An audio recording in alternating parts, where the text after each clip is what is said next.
Hi, welcome to Pico Playtime, the video series where I play through some cool Pico 8 games to show to you lovely people because there's so many good games on Pico 8 and more people need to play them. So, the game we're going to look at today is called Little Necromancer.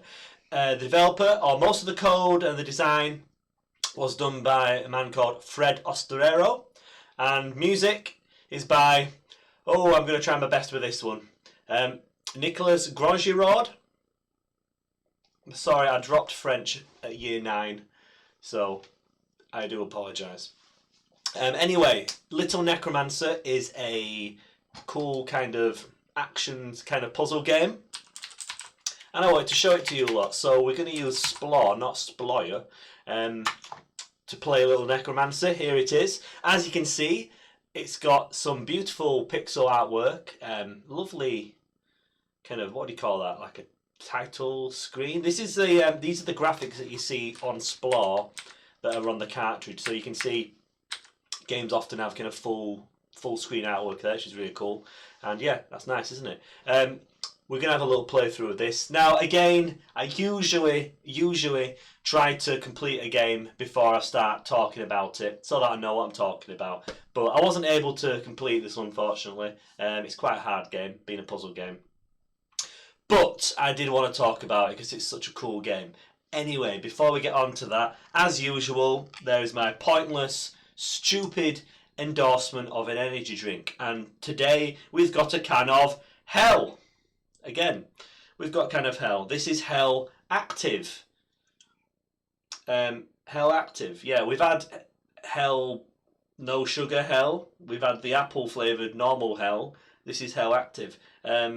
It's got my two favourite additives. It's got BCAA plus BCAA. I don't know whether that means it's with or... It's got that, and it's got L-carnitine, my favourite Mexican wrestler, L-carnitine. So yeah, we're going to have some Hell. This is like a sports version of Hell, so if you're a bit satanic, but you also like, exercise, this is the drink for you, apparently. It's not low sugar. Well, is it low sugar? It's minus 60% sugar. So I don't know whether that means that there is 60% less sugar, or perhaps there is actually negative sugar in this. Like, what's the opposite of sugar? Like salt.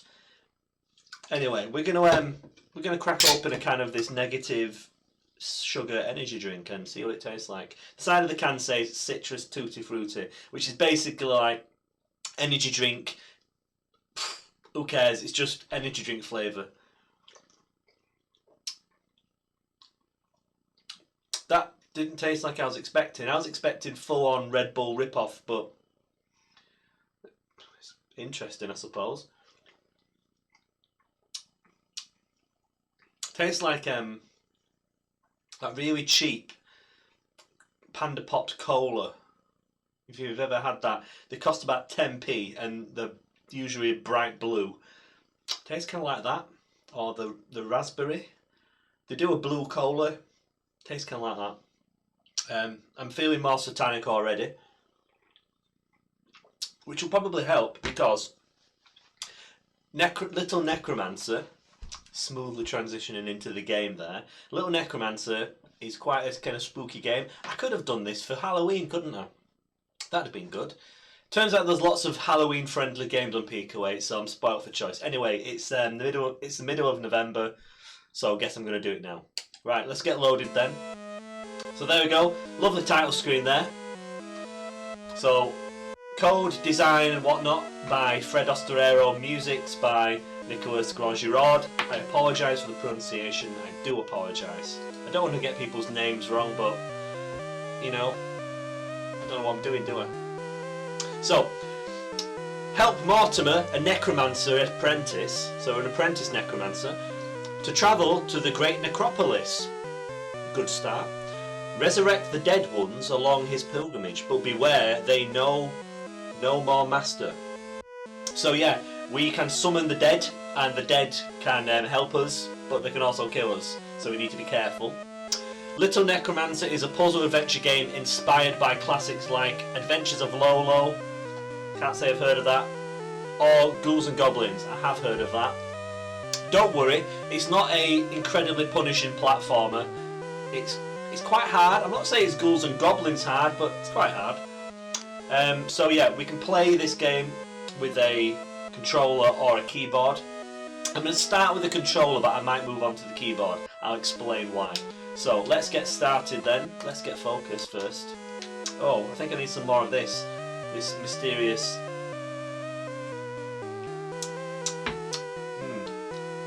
strange. It tastes like it's gone off. You know if you have cola which is like too old and it's been in the sun for a little bit and it's gone flat? It tastes kind of like that. Okay then, controls. So the idea is we collect some golden skulls, which we've seen on the title screen, to resurrect the dead. They will wander around the maze for us and can attack things and attack enemies, but if we get in the way of them, they'll attack us as well. We need to collect some blue orbs to open the portal to the end of each level, and if we get stuck we can hold the... Now, I call that the Z key. On the keyboard it's Z. Is it a circle key, a square, whatever it is, that button will reset for us. Credits. There you go. I've sort of talked about that already. Testers. Nice to see a few testers mentioned in the credits. It's not often you see credit screens, to be honest. Tell you what, the graphics in this game are beautiful, and I love the music, so Nicholas, A-class, A-star work on there, top class. Right, I'm talking rubbish, so let's get on with the game. And Lady Prosperina said, "Greetings, Mortimer." Oh, there's a fade out on the music. Cool. Greetings, Mortimer. Travel to the necropolis and pay tribute to our divinity to become a true necromancer. This is cool. I like necromancers. If you ever played Diablo 2, necromancer was the coolest class on that. Well, I thought it was anyway. Resurrect the dead ones along your pilgrimage, but beware they know no more master. So, it's a kind of maze-based puzzle game with beautiful graphics, by the way, and lovely evocative music. How spooky does that sound? Okay, so we control this little top hat wearing fella, what's he called, Mortimer, and we can pick up these golden skulls. There we go, boop. And they let us summon skeletons. These potions here, they're like our lives, and don't worry, I am going to be dying in this because it's a hard game this, and I'm probably going to be rushing and talking and not concentrating. Anyway, there is an orb blocking our way, so we need to summon a skeleton, and they'll wander around, attack the orb for us, and then carry on their merry way. So, I don't know what you'd kind of call this style of game, but we have to kind of get a feel for how the different characters behave. So, skeletons, for example, I think they always turn left. If they can turn left, that is.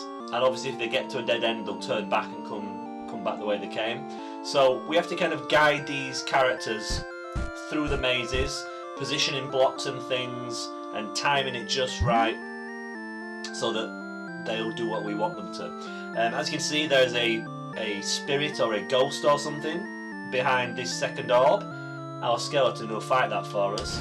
So first the skeleton smashes the orb, fights the ghost for us, we get the orb, and make our way to the exit. Level cleared. Don't worry, it gets more challenging. So here's our first kind of proper puzzle. Classic sliding block Zelda puzzle this. Took me a few attempts to do this, I'm not going to lie. Oh, I nearly screwed it up there.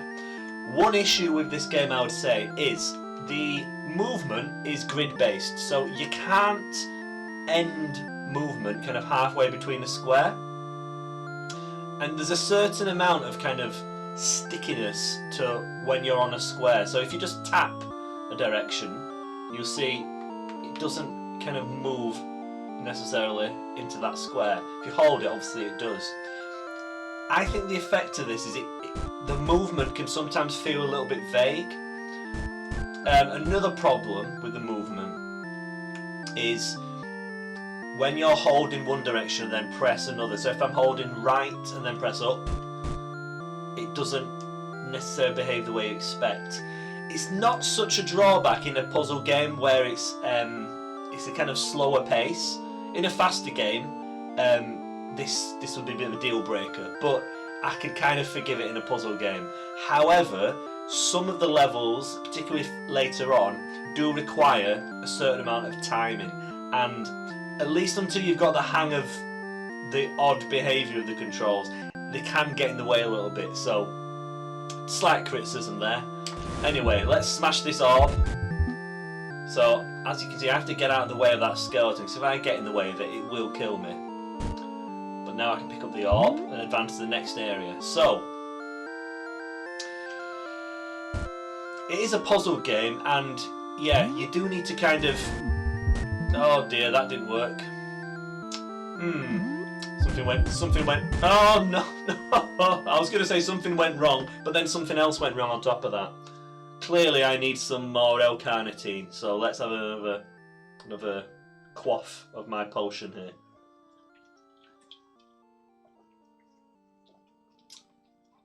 It's a different taste, I'll give it that. And how much did this cost me? Probably about 30p. To be fair, the corner shop I got it from was a little bit dodgy, so I wouldn't be surprised if it was out of date. Oh no, 24th of June 2021, so yeah. These have a shelf life comparable to nuclear weapons and kind of plutonium. Say shelf life, probably half-life would be a more accurate description. Anyway, let's see if we can do this a little bit better this time. So, it is a puzzle game. You do need to kind of work out what's going on. Now, sometimes the zombies can behave in slightly unusual... Oh no! There you can see that's some of the kind of sticky control issues. I was pressing down then, and the character just ignored me and then wandered into that ghost, so that kind of sucked. Like I say, I might switch to the keyboard. I don't know if it was... Well, I'm guessing it was kind of programmed on a keyboard. Most of my games, when I'm making Pico 8 games, I test it out on a keyboard. And... Oh no! Oh no! Oh, I was facing the wrong way. We'll try it again. One of the kind of maybe frustrating parts of this game is when you just screw up like that and die stupidly. You do get put to the back of the level naturally, back to the beginning of the level I should say, naturally. But you have lives, and as you can see I'm on my last life already, and we're only on level 2, we're on level 3. I've already lost count. So yeah, this is the developer has actually added more potions, more lives into the game. So I don't know how many there was when it first was released. They must have been so hard. Anyway, let's see if we can get a little bit further. So these opening levels, it's still kind of introducing the game mechanics to us. I think I've already screwed this level up. Oh, there we go. Yeah, needed to be quicker there, I'm afraid. Oh, I've got 1 life left, which is good because oh my god. Now you see, I'm trying to rush here, and I'm making all kinds of mistakes and errors here. So, oh no, no. Now, the sad thing is, when you run out of lives, like I'm still somehow in the game. I'll take that. Right, let's see if I can actually do this level properly, the way that I know it can work. Right, I think we're okay. Right, okay. When you run out of lives, which I am going to run out of lives at some point. Oh, this skeleton's doing lots of fighting for us. When you run out of lives, it's back to the beginning of the game, or back to the title screen. So, you do need to replay a few of the levels, which can get a little bit frustrating, particularly if you've done the same level a few times. I mean, the first level... Oh, that wasn't expected. Where's he going? Where's my skeleton going? Come back. As you can see, sometimes the zombies don't turn the right way, and I'm not entirely sure why that is. You can, kind of. Let's see if it comes back down this way. No. You can kind of shove into the side of zombies and kind of nudge them. I'm not sure if I did that there. Either way, we screwed that one up. So let's give it another try. Oh, yeah, the collision detection on the walls really could do with tightening up, I think. But we've done it. Right, let's try to screw up. In fact, I'm going to switch to my keyboard because I know I'm going to be more precise with the keyboard. Okay, so our zombie friend is off back up there, or skeleton I should say. Right, I'm going to try that again. So, if he fights that one, he should then... Oh no, I've done it wrong again. No, this is good. There we go, that's what he should have done the last time. Don't know why he didn't.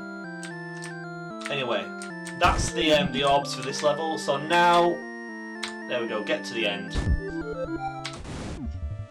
Oh, this level. This is the level where you are going to get stuck. This is where I got stuck.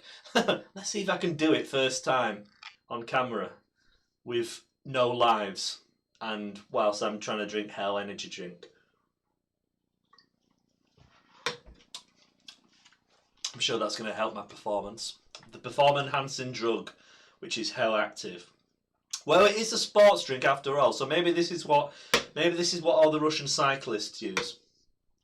Anyway, let's carry on. So this level is where things start to get harder. Can you see that little red wormy dragon thing popping its head out of the ground? Oh, those little guys.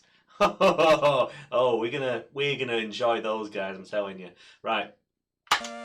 So, this is the level where if we mess about and hang around, we will get killed by the ghost. Anyway, our skeleton friend is taking care of business for us. Yeah, these little red guys. They are red little red bastards. That's what I'm gonna call them. They just wipe everything out, unfortunately. Now, usually my skeleton doesn't survive that initial encounter, so this is good. I have an extra skeleton on the roll. Although I'm slightly concerned now that I haven't got enough. Oh no, he's doing his job. Wow! Well, I've never done that way before, that level. That was good. You see there, I nudged into that and pushed that block when I didn't mean to. Anyway, it doesn't matter because I managed to do that level. Yeah, that's a hard level, that. This next level... Have I done this level? Maybe? This is where it starts to get really hard. And also, this is where the behaviour of the movement can kind of get in the way a little bit. Basically, we have to kind of stay alongside that ghost, otherwise we get blown up by the red thing, the red monster. Anyway, let's try that again. Quite a tricky bit, that. So I really don't want to nudge that block in the wrong direction. Okay, so I've got a skull. Now I think what I need to do, I need to get this pushable block. I need to get that in the path of where the ghost goes so that we can send our skeleton to wipe out the two red things. So let's try that. Now, I was very timid at first because if you walk next to those red things, they will kill you, but they only fire side to side, which I didn't realise at first. So there you go, top tip there. Right, so if we lose the skeleton now, let's see if it does what we want it to. Okay, there's one gone. Two. Oh, is he going to get the ghost for us as well? I hope so. Maybe. Maybe not. No. As you can see, skeletons can often get caught in a loop like that. This would have been a great entry to Ludum Dare, wouldn't it? Caught in a loop. Anyway. Now we need to get this orb down here. This could go wrong as well if we screw it up. That was a bit close. Oh dear.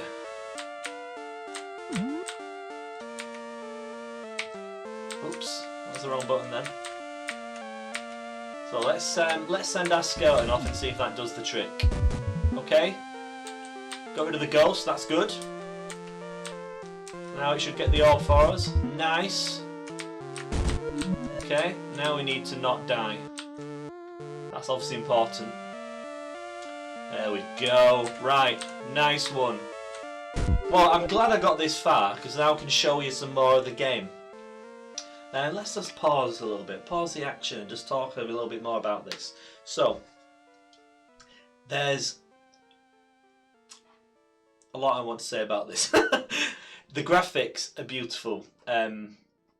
Really stylish. I love the... you don't often see it, but a lot of the characters have kind of got a black outline. It makes them stand out, gives it a really cool kind of cartoony look, which is nice. The character's got a lot of personality. I love my little Mortimer character with his little top hat. Very nice.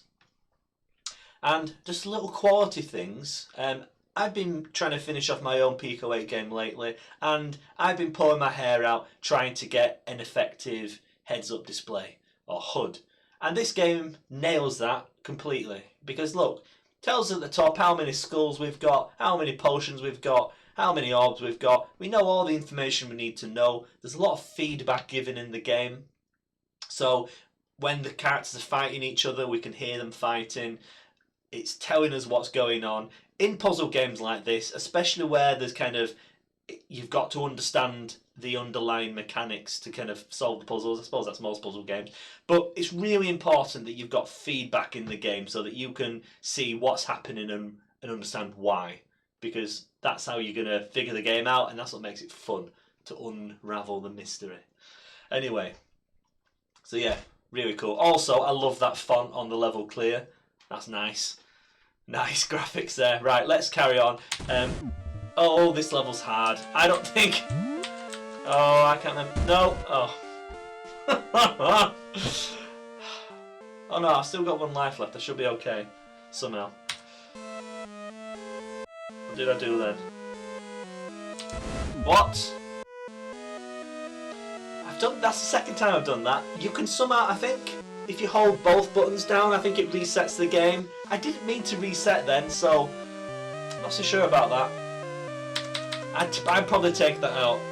If we wanted to reset the game, we could just use the pause menu. We don't need buttons to reset.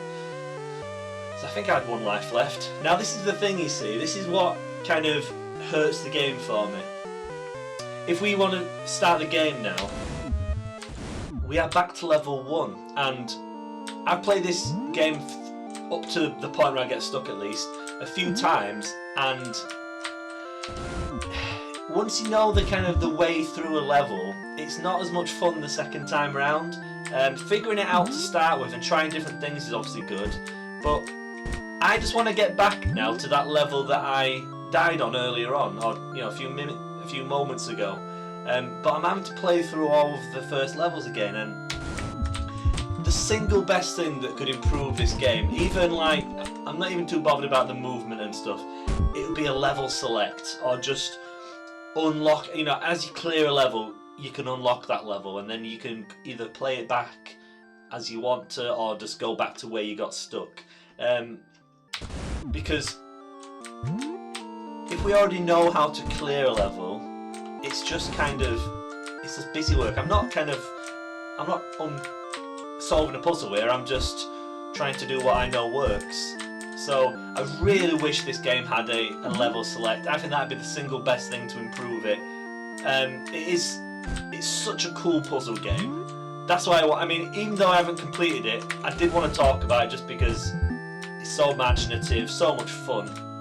And it's just a shame that when you die, which you're going to die because it's quite hard as you can see, that you get sent back. I just wish you didn't do that. But anyway, let's what time we're in? I'll do this level. I don't think you want to watch me try and get through this game again, and I'll fail at it. But like I said, have I done it right? Oh, I thought I'd done it wrong then. I've had a lot of fun trying to figure out the levels and things, trying to get as far as I can, so I would recommend this game. I do think there are problems with it, it's not perfect, but it's definitely worth a look, okay? As Pico 8 games go, and as Pico 8 puzzle games go, there are lots of very good puzzle games on Pico 8. This one particularly stands out for the presentation and for the imaginative. Hey, we've got that ghost. I mean, like I said, I can't really think of any. I haven't played any games that are similar to this, so it's doing something quite original and being a little bit rough around the edges. I can totally forgive that because of how good the gameplay is. So, give this game a try. It's definitely worth your time. Let's see if I can do this level before we finish things off. Oh, whoa! That was close. Oh my god, what am I doing? Oh! I hope you're better at this game than I am, because then you can actually get through to all the other levels, which I imagine are going to be pretty good little puzzles. Anyway, that lovely fade out is just nicely bringing us to a close. So I hope you enjoyed this video. Little Necromancer is available on Pico 8. I played it through Splore, but I've put the link to Itch so that you can play it on there. Let's just have a quick look on Itch. Itch. You can play it in the browser. It's not available for download, sadly, but you can play it in the browser. It's a great little puzzle game. Definitely worth a look. Definitely a nice way to spend an hour or so. And yeah, highly recommended. So thank you for watching. Let's have another little let's finish off this can of hell. Pico Playtime was brought to you by Hell Active, the satanic sports drink. Possibly performance enhancing, who knows. Great stuff. Anyway, thank you for watching. I'll have another video every Friday where I play more Pico 8 games. So yeah, this is supposed to be my outro where I just repeat myself. Anyway, hope you enjoyed that, and I'll see you again very soon.